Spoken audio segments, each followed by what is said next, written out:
Je voudrais rendre gloire à Dieu qui sans cesse ce matin nous accorde la grâce d'être ensemble sur cette plateforme pleine de vie. Et comme chaque jour, nous ne cessons de méditer et d'écouter la parole de Dieu pour la nourriture de notre âme, nous sommes encore là ensemble pour porter nos regards sur la parole de Dieu, la parole de vie, la parole qui nous régénère et qui nous fortifie, la parole qui guérit. Sans trop tarder, nous allons vraiment rentrer un peu dans la louange avant de passer à la parole du jour. Soyez bénis, que la grâce, la paix du Seigneur repose sur tout un chacun et on y va. Jésus est mon ami de tous les jours. Jésus est mon ami de tous les jours. Jésus est mon ami de chaque instant. Jésus est mon ami de tous les jours. Oh, Jésus est mon ami de tous les temps. Jésus est mon ami de tous les jours. Jésus est mon ami de tous les jours. Il est mon ami de tous les jours. Jésus est mon yaya de tous les jours. Il est mon ami de tous les Jésus temps. est mon ami de tous les jours. Il est mon ami de tous les temps. Quand les diables m'attaquent, il est là pour me défendre. Quand le diable m'attaque, il est là pour me défendre. Quand les diables m'attaquent, il est là pour me défendre. Quand le diable m'attaque, il est là pour me défendre. Oh Dieu créateur, tu es digne des louanges. Dieu créateur, tu es digne de louange. Oh Dieu créateur, tu es digne des louanges. Dieu créateur, tu es digne de louange. De la pauvreté, il m'amène à la richesse. De la pauvreté, il m'amène à la richesse. De la pauvreté, il m'amène à la richesse. De la pauvreté, il m'amène à la richesse. Oh roi des nations, l'or et l'argent t'appartiennent. Roi des nations, l'or et l'argent t'appartiennent. Oh roi des nations, l'or et l'argent t'appartiennent. Roi des nations, l'or et l'argent t'appartiennent. Oh loué, loué, loué, loué, loué, loué, ah, loué, loué, loué Jésus, loué, loué, loué, loué, loué le roi, loué.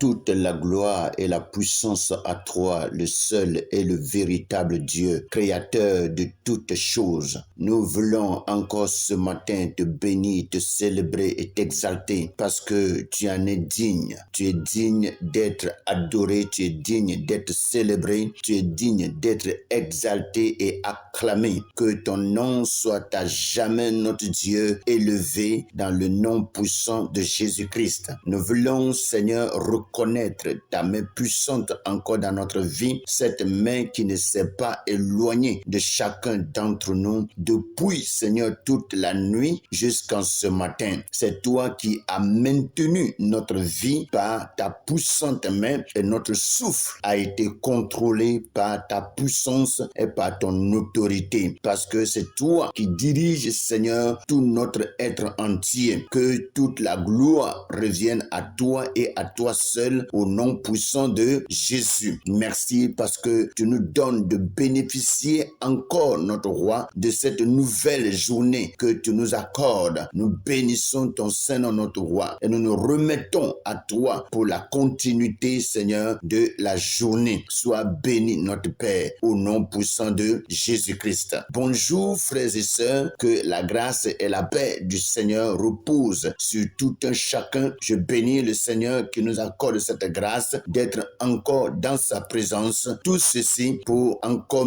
méditer sa parole et que cette parole fasse du bien à tout un chacun dans le nom puissant de Jésus. Sans trop tarder, je vais inviter chacun à prendre sa Bible dans le livre de Proverbes chapitre 26 et nous allons lire aujourd'hui à partir du verset 13 au verset 15. Et je lis, il est écrit: le paresseux dit, il y a un lion sur le chemin, il y a un lion dans les rues. La porte tourne sur les gonds et le paresseux sur son lit. Le paresseux plonge sa main dans le plat et il trouve pénible de la ramener à sa bouche. Voici ce que Louis II nous dit. Rapidement, nous passons à la version français courant et nous lisons le même passage dans Proverbes chapitre 26 à partir du verset 13 au verset 15.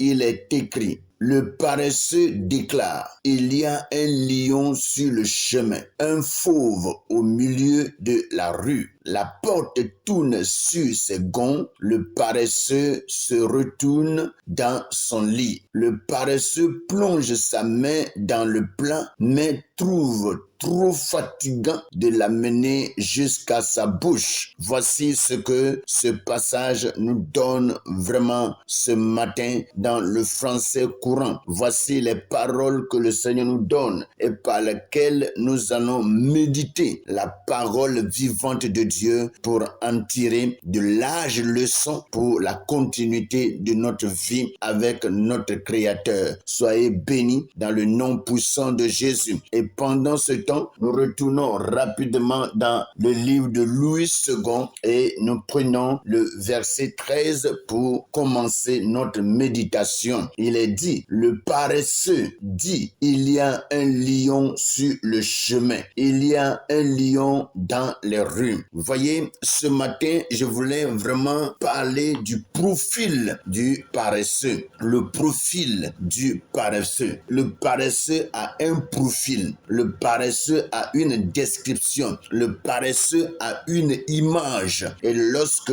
cette image est dans la vie de ce dernier, c'est ce qui vraiment décrit toute sa personne. Et c'est ce que nous allons voir ce matin. Car le paresseux, en réalité, c'est quelqu'un qui est lent. C'est un négligent. C'est quelqu'un qui est nonchalant. Et c'est quelqu'un qui est enclin à éviter l'action, c'est-à-dire enclin à éviter le travail. Le paresseux ne fait pas d'effort. Le paresseux ne fait aucun effort et ne se donne aucune peine de travailler. Vous voyez, donc c'est ce que le paresseux en réalité est. Et la Bible nous dit ici que le paresseux dit, il y a un lion sur le chemin, il y a un lion dans les rues. Ceci pour dire en réalité que le paresseux est quelqu'un qui a dans sa bouche le mensonge, la tromperie, vous voyez. Et le paresseux n'arrive jamais à accomplir quelque chose dans sa vie. Mais l'homme est-il appelé à être paresseux? Je dirais non, car la Bible nous dit depuis le livre de Genèse que nous devons vraiment manger à la sueur de notre front. Donc l'homme est appelé à faire quelque chose dans sa vie. Et un homme en réalité qui ne travaille pas est un malade. Parce que travailler, non seulement que ça nous donne à manger, non seulement que ça nous donne à nourrir toute la famille et nous-mêmes, mais le travail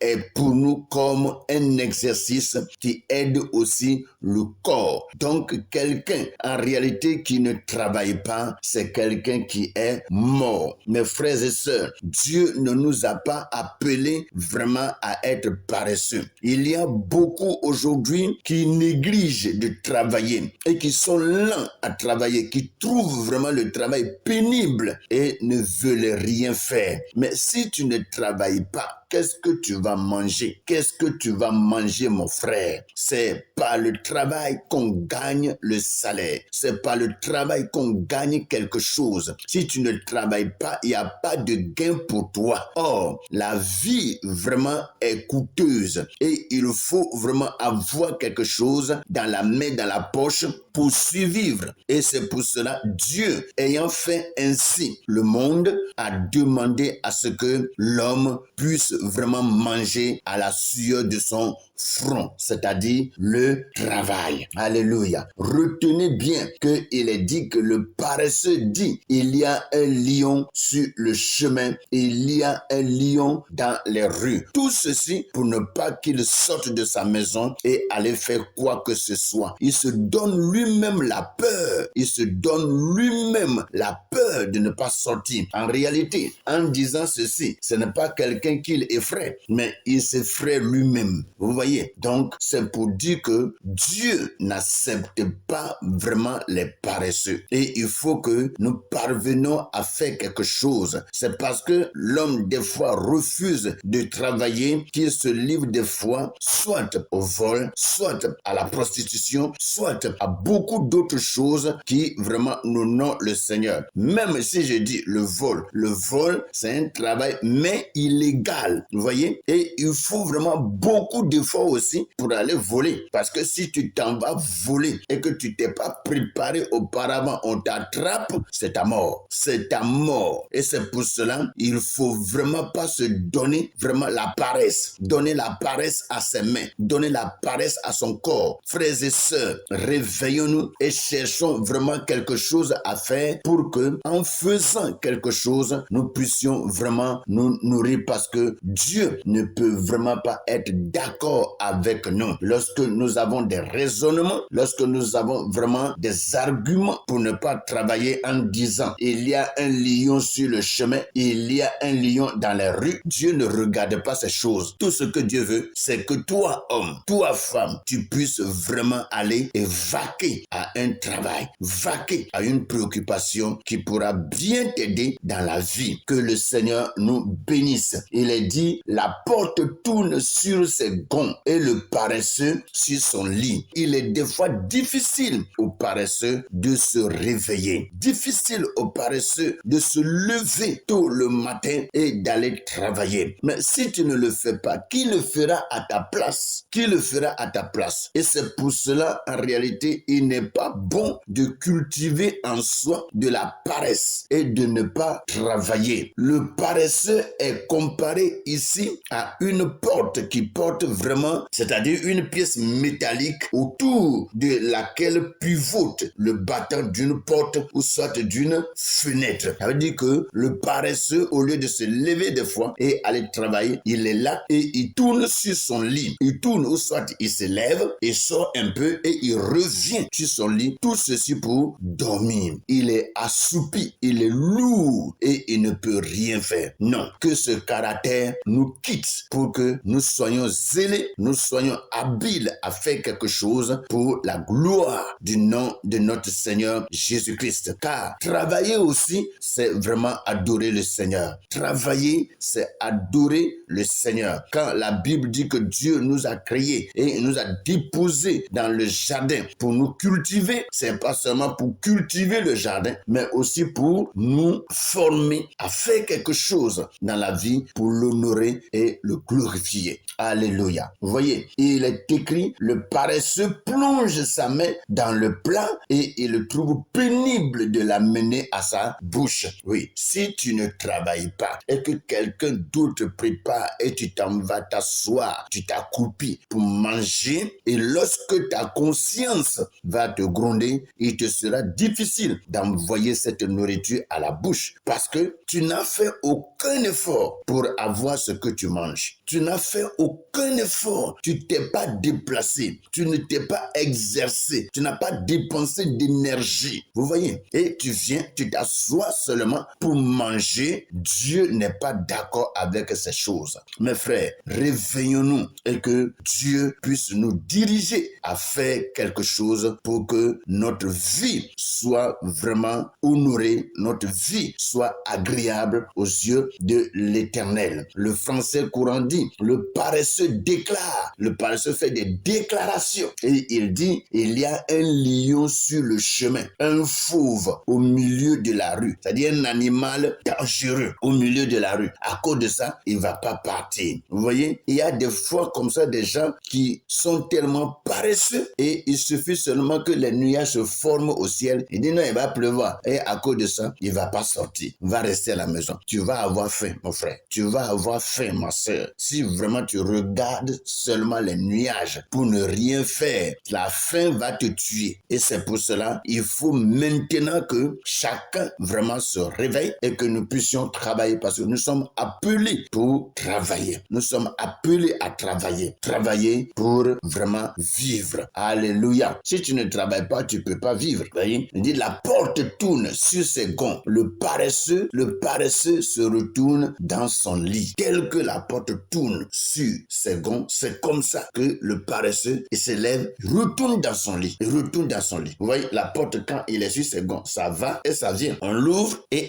on ferme. Et c'est comme ça le paresseux. Il est là, il tourne sur son lit. Il ne veut pas se réveiller. Mes frères et sœurs, que ça ne soit pas ainsi pour nous. Vous voyez, le paresseux plonge sa main dans le plat, mais trouve trop fatigant de l'amener jusqu'à la bouche. Oh, ça c'est encore trop. Trouver trop fatigant d'amener la nourriture dans la bouche, faire encore la paresse pour mettre la nourriture qui va rentrer dans ton ventre, là, dans ta bouche, c'est terrible. Il faut dire en réalité que si quelqu'un arrive à ce niveau, c'est que vraiment tu es possédé par un esprit qu'on appelle la paresse. Et il te faut une délivrance, une libération totale. Mes frères, retenons vraiment ces paroles et que ces paroles nous enseignent pour que nous puissions vraiment nous lever sur nos pieds, être debout pour travailler pour la gloire de notre Seigneur Jésus-Christ. Soyez bénis et que les bontés de l'Éternel vous soient multipliées ce matin dans le nom puissant de Jésus. Passez une bonne et agréable méditation avec le Seigneur Jésus-Christ. Amen.